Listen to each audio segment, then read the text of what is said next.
A World War II veteran processes the devastation he's witnessed from the confines of an intergalactic zoo.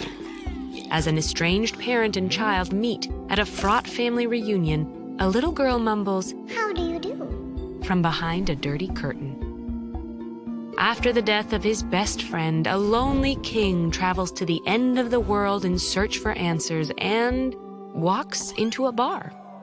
It may seem counterintuitive, but comedy is often key to a serious story. As a writer, you need your audience to experience a range of emotions, no matter what your genre. Whether you want to evoke fear, grief, or excitement, when people are exposed to one emotion for too long, they become desensitized to it. Comic relief is a tried and true way of creating the varied emotional texture a compelling story needs. So how can you create this effect in your own stories? Whether you use characters, situations, language, or any combination of the three, timing and contrast are crucial. Take the Epic of Gilgamesh. This ancient Mesopotamian tale is possibly the oldest known work of literature. And yet the story remains compelling today. As King Gilgamesh approaches the end of the world, he walks into a bar. We think we're reaching the climax of his story, only to have our expectations subverted. That brief respite allows the tension to build even higher to a later, true climax. It both relieves and creates tension. This lesson also applies to modern stories. By briefly lightening the mood, you can build tension in your stories exactly when it's needed. The moment at the bar doesn't just amplify the audience's emotional response, it also complicates it. The wise bartender questions the purpose of Gilgamesh's quest, setting the stage for the final, more nuanced resolution. You can use comic relief not only to create contrast with graver moments, but to comment on them. Sidekicks are one of the most common and direct ways to do this. They can supply sneakily perceptive commentary on the main action, often while simultaneously serving as blundering, hapless punchlines.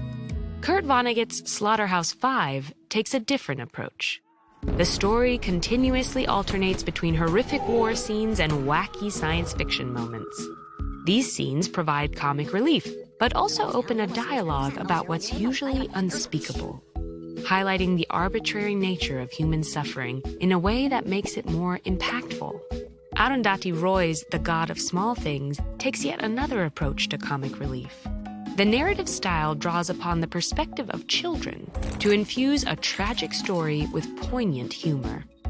When the adults funnel decades of tensions over race, class, and family dynamics into their expectations for their children's behavior, you can't help but chuckle with recognition when, at the moment she's expected to put on a perfect performance of politeness, 7-year-old Rahel, quote, ravels herself like a sausage into the dirty airport curtain and won't unravel, end quote. At the same time, you know her failure to behave will only add to the tension. Afterwards, she thinks, quote, the play had gone bad, like pickle in a monsoon, end quote. This punchline underscores the reality of the situation. The reunion is so forced and formal, Rahel feels like her family are actors in a play, and she feels powerless in the storm of what's happening.